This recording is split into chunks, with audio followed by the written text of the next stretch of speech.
লরিকে জানতো না যে রাক্ষস তার পেছনেই এসে গেছে। যখন সে ঘুরে তাকালো, তার নিঃশ্বাস বন্ধ হয়ে গেল। তখনই রাক্ষস তার উপর আক্রমণ করলো, কিন্তু বুলেট প্রুফ গ্লাস থাকায় সে বেঁচে গেল। মেয়েটির চিৎকার শুনে সাবেরিয়ানের সব লোক ছুটে এলো। তখন সারা সাবেরিয়ান কাছের চোয়ালের দাগ দেখলো। তখন তারা ভাবলো এটা হয়তো সাধারণ কোনো তিমি, কারণ সেটাই সে সমুদ্রের সবচেয়ে বড় মাছ।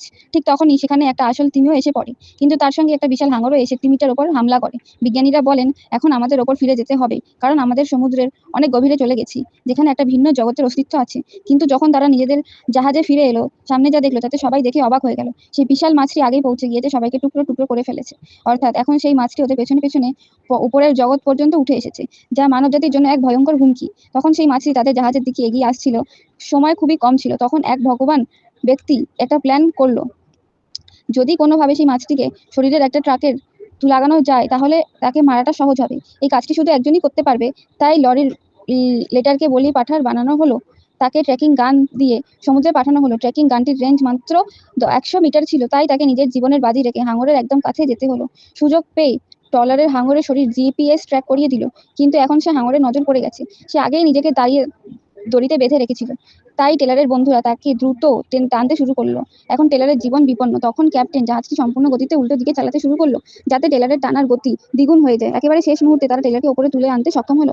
কিন্তু এখন হাঙর প্রচন্ড রেগে গেছে।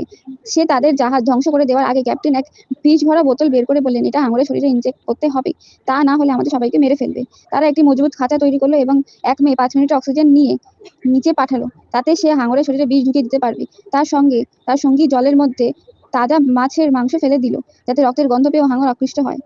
হঠাৎ আশেপাশে সব হাঙর পালিয়ে গেল, কারণ এখন একটি বিশাল হাঙর এসে পড়েছে। সেই পুরো খাঁচাটি গিলে ফেলতে চাইলো, কিন্তু মেয়েটি সুযোগ বুঝে তার শরীরে বিষ ঢুকিয়ে দিল, যাতে হাঙর পালিয়ে যায়। কিন্তু তখনই সে ফিরে এলো এবং আবার আরো ভয়ঙ্কর হামলা করলো। হাঙরটি বেশ বুদ্ধিমান ছিল, সে জানতো মেয়েটি দড়ি দিয়ে বাঁধা, তাই সে মেয়েটিকে পালাবার সুযোগ দিল না।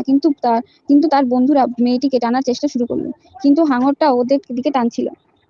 এ দেখে টেলর আরো জলে ঝাঁপ দিল, কারণ সে জানতো একটা মেয়ের পক্ষে সম্ভব নয়। তার ফলে বন্ধু তখন জাহাজে রাখা সব মাংস জলে ফেলে দিল। এটা মাংস দেখে হাঙর খাঁচা ছেড়ে দিল, ফলে টেলারের হাতে কয়েক সেকেন্ড সময় এলো। সে দ্রুত খাঁচা খুললো, অচেতন মেয়েটিকে বের করে আনলো। কিন্তু তখন হাঙর দেখে ফেলেছে সে তাদের গিলে ফেলবে। ঠিক তখনই থেমে গেল, কারণ সে দড়িতে বাঁধা ছিল। ঠিক তখনই বিষ তার কাজ দেখাতে শুরু করলো, আর হাঙর চোখ বন্ধ করে নিল। এরা তখন ভুল ভাবতে লাগলো যে বোধহয় তারা বেঁচে গেছে।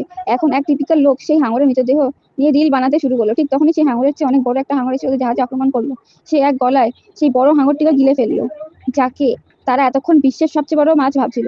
ওদের এখন জাহাজে পুরোপুরি ধ্বংস হয়ে গেছে। পার্ট 2 এর জন্য সাবস্ক্রাইব